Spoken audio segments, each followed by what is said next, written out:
Parfois, le fardeau le plus écrasant qu'un père puisse porter n'est pas un poids physique, mais le regard silencieux de son fils lorsqu'il ne reste plus rien à donner. Jean Dupont connaissait cette sensation intimement, une brûlure froide et persistante au creux de l'estomac qui ne s'apaisait jamais, ni le jour ni la nuit. À 54 ans, l'âge où un homme devrait contempler les fruits de son labeur avec satisfaction, lui et son fils Lucas se retrouvaient sans toit, errant comme des fantômes dans la cabine exiguë d'un camion en fin de vie, dérivant à travers une ville agonisante avec pour seule fortune une boîte à outils rouge et un désespoir insondable. Le moteur du camion, fatigué par des kilomètres de fuite et d'errance, rendit l'âme juste après le panneau rouillé marquant l'entrée de la ville. Il n'y eut pas d'explosion dramatique, seulement un soupir mécanique, suivi d'un silence absolu et terrifiant. Jean resta assis derrière le volant, ses mains calleuses agrippées au cuir craquelaient si fort que ses jointures blanchirent. À côté de lui, Lucas fixait l'horizon à travers le pare-brise couvert de la poussière des routes secondaires, observant cette ville de Valvert qui semblait avoir capitulé face au temps des décennies plus tôt. L'atmosphère dans la cabine était lourde de tout ce qui n'était pas dit. Les excuses semblaient dérisoires face à l'ampleur du désastre. Jean aurait voulu dire tant de choses. Désolé d'avoir tout perdu. Désolé que l'associé en qui il avait placé une confiance aveugle, Roger Dubois, ait vidé leur compte avant de s'évaporer dans la nature. Désolé que Lucas ait abandonné son appartement confortable et son travail prometteur pour l'aider, pour finir ici, à dormir sur des sièges qui ne s'inclinaient même plus. Jean poussa la portière qui grinça en signe de protestation et posa le pied sur l'asphalte fissuré. Valvert s'étendait devant eux comme une image sépia, figée dans une époque révolue. La rue principale traversait le centre en une ligne droite impitoyable, bordée de bâtiments qui avaient jadis arboré une fierté bourgeoise. Des façades en briques rouges avec des corniches ornées, de grandes vitrines qui devaient autrefois exposer marchandises et rêves, mais qui n'offraient plus au regard que des planches de bois grisées par les intempéries ou des verres brisés. Les mauvaises herbes perçaient à travers les fissures du trottoir avec la persistance obstinée de la nature reprenant ses droits sur l'ambition humaine. C'était le début de la saison froide, et le vent portait l'odeur caractéristique de l'hiver imminent, un mélange âcre de terre gelée et de fumée de bois lointaine. Quelques vieilles voitures, témoins d'une prospérité évanouie, étaient garées le long de la rue. Une banderole délavée, pendant tristement au-dessus de la chaussée, annonçait une fête d'automne datant d'il y a 2 ans. Lucas finit par descendre du camion, serrant sa veste légère contre lui pour se protéger du vent mordant. À 28 ans, il en paraissait 10 de plus. Son visage était émacié, ses traits tirés par une gravité qui n'était pas la sienne un an auparavant. Jean fouilla dans ses poches. Il nous reste de quoi tenir à peine un jour ou 2, avoua-t-il. Et la monnaie qui traîne dans le cendrier. Lucas donna un coup de pied dans un morceau d'asphalte détaché, envoyant le gravier crisser sur la route silencieuse. Formidable. Alors, c'est quoi le plan, papa? On va réserver une suite? Jean entendit la colère vibrer sous le sarcasme, une colère sourde et justifiée. C'était mieux que le silence de mort, supposa-t-il. Au moins, la colère signifiait que son fils avait encore la force de ressentir quelque chose. Marchons un peu, proposa Jean d'une voix qui se voulait rassurante. Voyons ce que cet endroit a à offrir. Ils laissèrent le camion là où il avait rendu son dernier souffle, une épave de plus dans une ville d'épaves, et entrèrent dans Valvert, portant tout ce qu'ils possédaient dans 2 sacs de sport usés et la précieuse boîte à outils de Jean. Cette boîte en métal rouge, rayée et bosselée, portait encore les initiales peintes à la main sur le côté, JD, pour Jacques Dupont. C'était l'héritage sacré, transmis lorsque Jean avait commencé son premier travail sur un chantier, bien avant de fonder l'entreprise Dupont. À l'intérieur reposaient des outils polis par 3 générations de mains laborieuses. Des marteaux équilibrés à la perfection, des tournevis aux manches patinées, des clés robustes, un niveau qui ne mentait jamais. C'était la dernière chose que Jean abandonnerait. Ils avaient déjà vendu tout le reste, y compris la maison de campagne familiale, ce refuge où ils avaient passé tant d'étés heureux. Ils passèrent devant une épicerie dont la lumière jaune semblait lutter contre la grisaille extérieure, le marché de Marie, puis devant un petit bureau de poste. Une banque fermée aux fenêtres opacifiées par le savon séché, une église au clocher écaillé. La plupart des autres bâtiments arboraient des panneaux, à louer, si délavés que l'encre avait presque disparu. Jean avait passé sa vie à construire. Il avait commencé en bas de l'échelle, portant des sacs de ciment, pour finir par diriger sa propre entreprise. Pendant un quart de siècle, il avait été un pilier, un homme qui bâtissait des maisons solides pour des gens honnêtes. Il avait envoyé Lucas à l'université sans jamais demander un prêt. Il avait été fier. Puis l'opportunité d'investissement avec Roger Dubois était arrivée. Un projet immobilier miroitant. Roger avait le charme, les relations, la vision. Jean avait le savoir-faire et, malheureusement, le capital. Il avait hypothéqué la maison de campagne, mis l'entreprise en garantie, et même convaincu Lucas d'investir ses économies.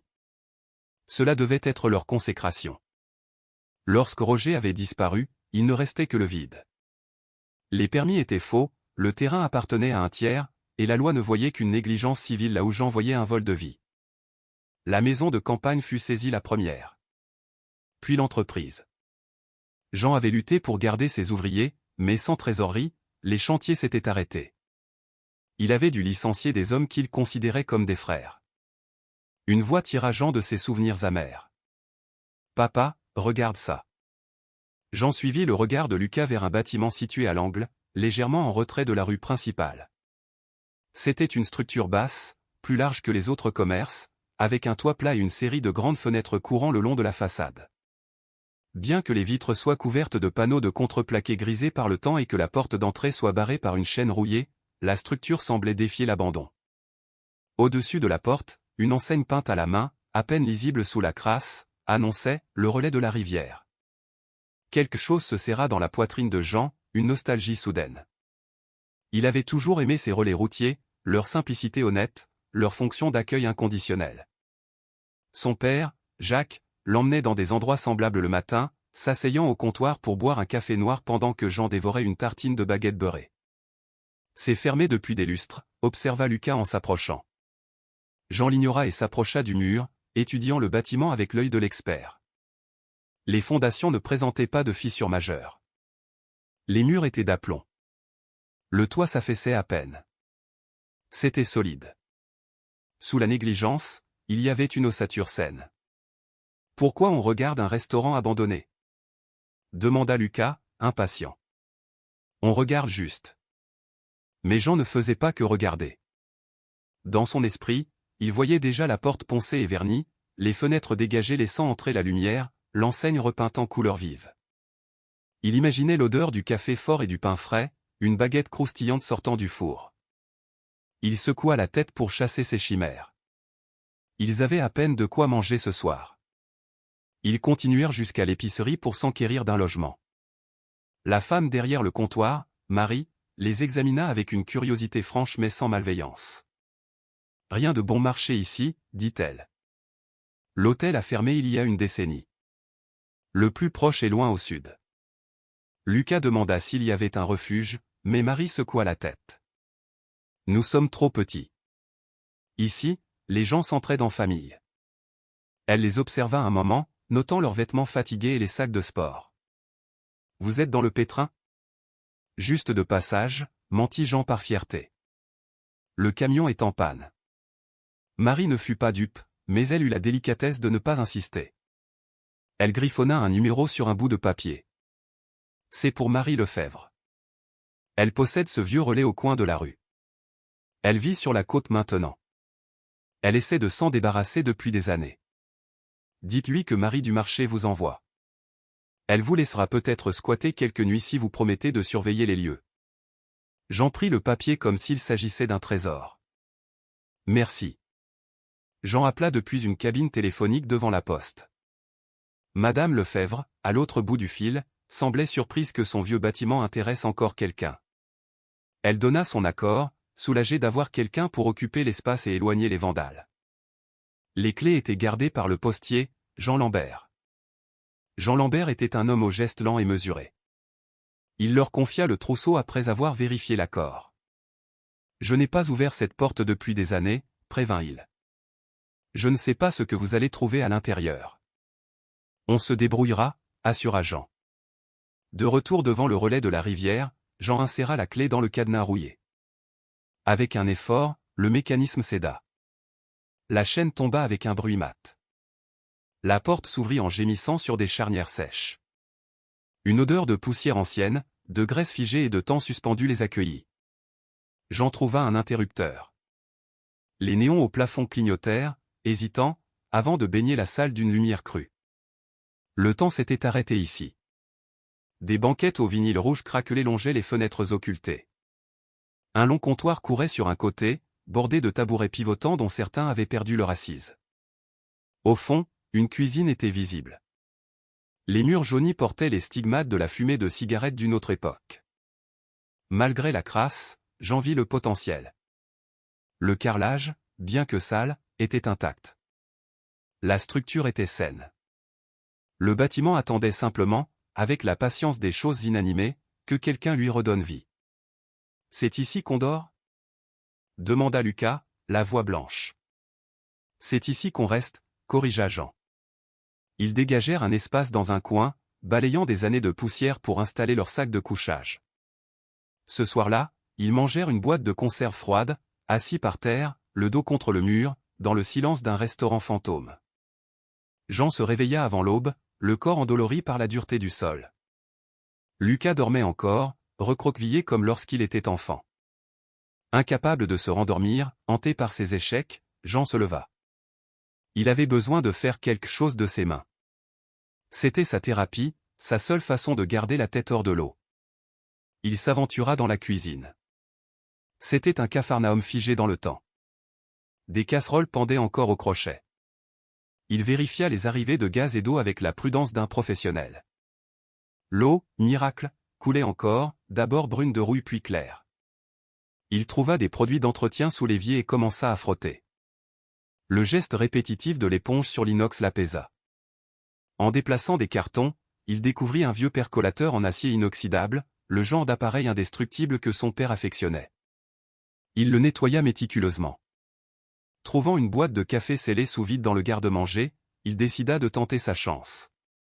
Lorsqu'il brancha l'appareil, le voyant rouge s'alluma. Quelques minutes plus tard, le bruit familier et réconfortant du café qui passe remplit le silence. L'odeur riche et sombre réveilla Lucas. Il apparut dans l'encadrement de la porte, les cheveux en bataille. « Du café » s'étonna Théil. « La machine fonctionne encore » dit Jean en versant 2 tasses. Ils burent en silence, les mains réchauffées par la porcelaine. C'était un petit moment de normalité dans un océan de chaos. Un coup à la porte les fit sursauter. Jean Lambert se tenait dehors avec un sac en papier. « J'ai vu de la lumière » dit-il. « Je me suis dit que vous auriez faim. Juste une baguette fraîche, des œufs et du beurre. » L'odeur de la baguette fraîche fit gargouiller l'estomac de Jean. C'était un geste simple, mais d'une humanité bouleversante. « Merci » dit Jean, la gorge serrée. Jean Lambert entra, regardant autour de lui avec nostalgie. « Ma femme et moi venions ici le samedi. C'est triste de voir cet endroit ainsi. L'usine textile a fermé dans les années 80, et la ville s'est vidée peu à peu. » Après son départ, Jean et Lucas préparèrent les œufs sur la vieille gazinière qu'ils avaient réussi à allumer. Ils mangèrent la baguette croustillante avec du beurre, debout au comptoir propre. C'était le meilleur repas qu'ils aient fait depuis des mois. « On ne peut pas rester ici indéfiniment sans rien faire, » dit Lucas en essuyant son assiette. « Non. »« Alors, on fait quoi ? » ?»« On nettoie ?»« On nettoie, » décida Jean. « Au moins pour payer notre hébergement moralement. » Les jours suivants s'organisèrent autour du travail. Jean ne pouvait s'empêcher de réparer ce qui était cassé. Une charnière ici, un carreau là. Lucas, d'abord réticent, se laissa gagner par l'activité. Il commença à tenir un inventaire dans un carnet, notant les réparations nécessaires, les fournitures trouvées. Les habitants de Valvert, intrigués par l'activité dans le vieux relais, commencèrent à s'arrêter. Marie Garnier, une enseignante à la retraite vivant en face, apporta un gratin et des souvenirs. « J'ai rencontré mon mari ici » raconta-t-elle en caressant le vinyle d'une banquette.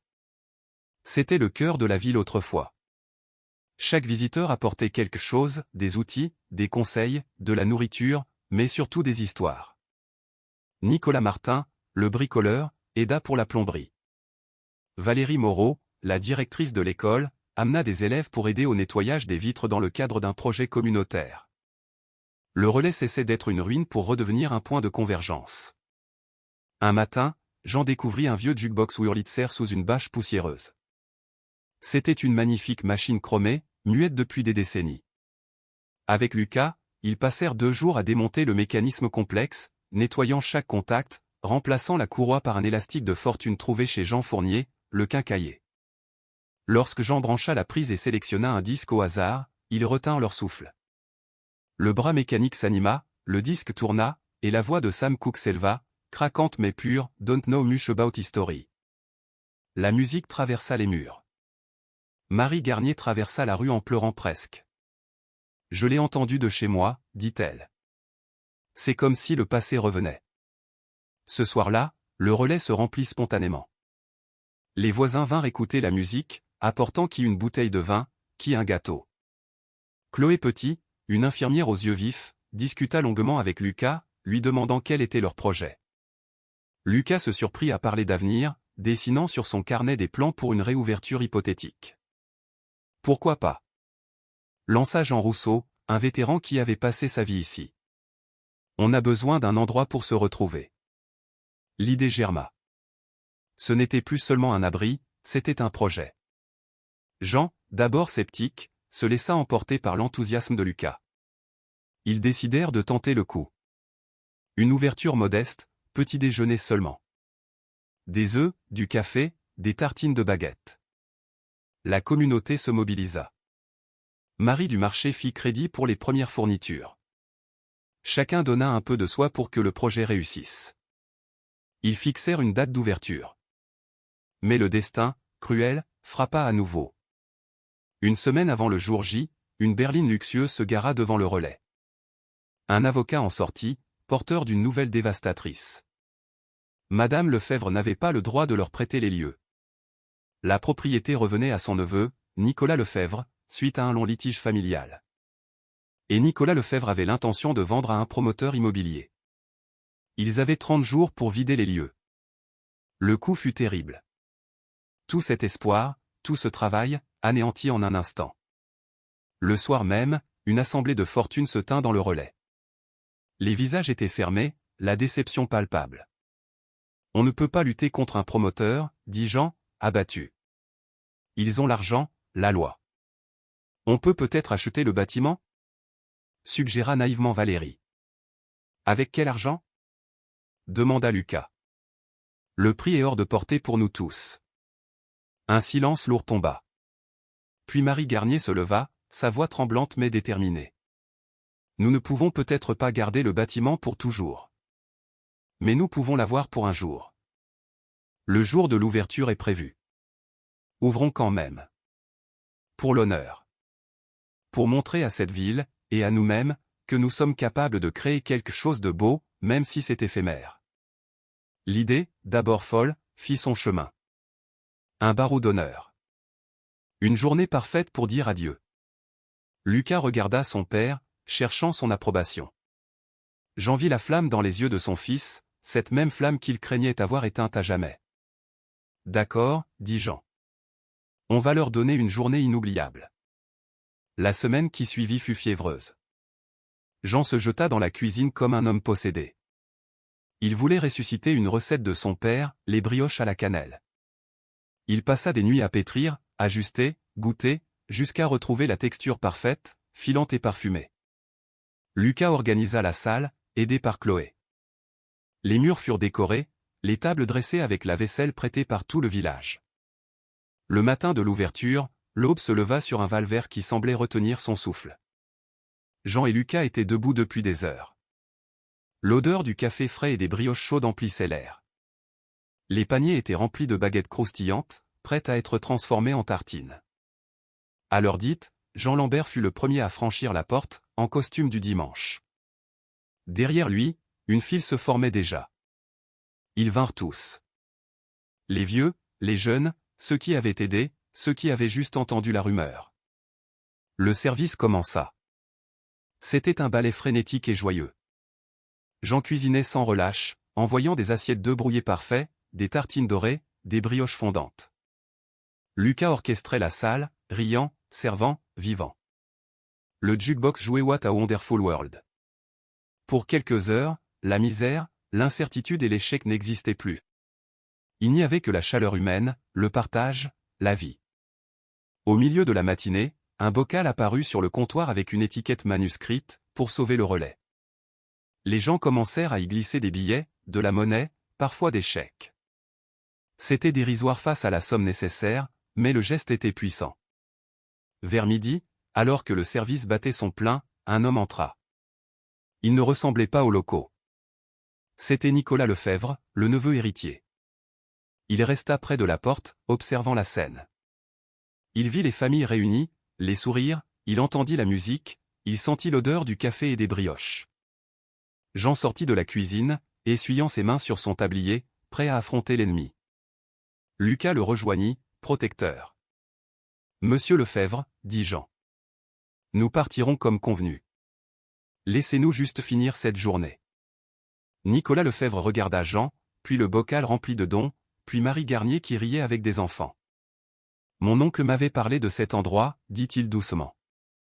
Il disait que c'était l'âme de Valvert. Je pensais que c'était du sentimentalisme de vieillard. » Il fit une pause, touché par la grâce de l'instant. « J'ai annulé la vente avec le promoteur ce matin, avoua-t-il. » Le silence se fit autour d'eux. Lucas écarquilla les yeux. « Comment ? Je ne peux pas vendre ça pour en faire un parking ou une franchise, continua Nicolas. Mais je ne peux pas non plus le garder. Je suis professeur, pas mécène. » Il proposa alors un marché inespéré. Il vendrait le bâtiment à la ville, non pas au prix du promoteur, mais à un prix bien inférieur, et il leur donnerait 6 mois pour réunir les fonds. Une chance. Un espoir. La nouvelle se répandit comme une traînée de poudre dans la salle. Des cris de joie éclatèrent. Le bocal de dons devint le premier capital d'une grande aventure. Une coopérative citoyenne fut proposée sur le champ. Les mois qui suivirent furent durs, mais portés par une énergie nouvelle. La collecte de fonds dépassa les frontières de la ville. Les anciens de Valvert envoyèrent des chèques. Les subventions furent décrochées. Le relais de la rivière devint officiellement la propriété de ses habitants. Jean et Lucas ne partirent pas. Ils s'installèrent dans le petit appartement au-dessus du restaurant.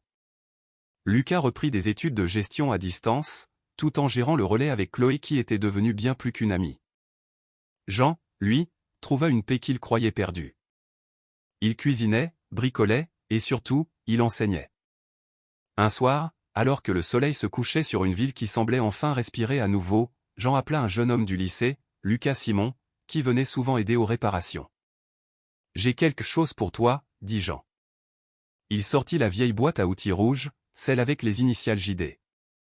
Elle était toujours bosselée, mais les outils à l'intérieur étaient propres et huilés.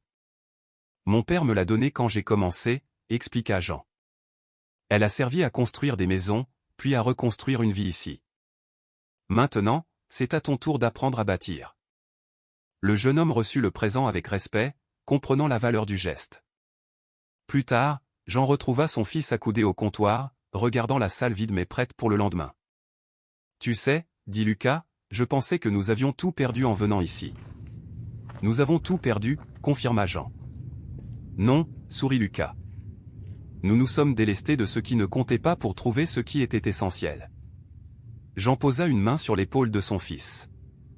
Dehors, la nuit tombait sur Valvert, mais à l'intérieur du relais, la lumière brillait, chaude et accueillante, promettant du café frais, des tartines de baguettes croustillantes, et une porte toujours ouverte pour ceux qui cherchaient un endroit où se sentir chez eux.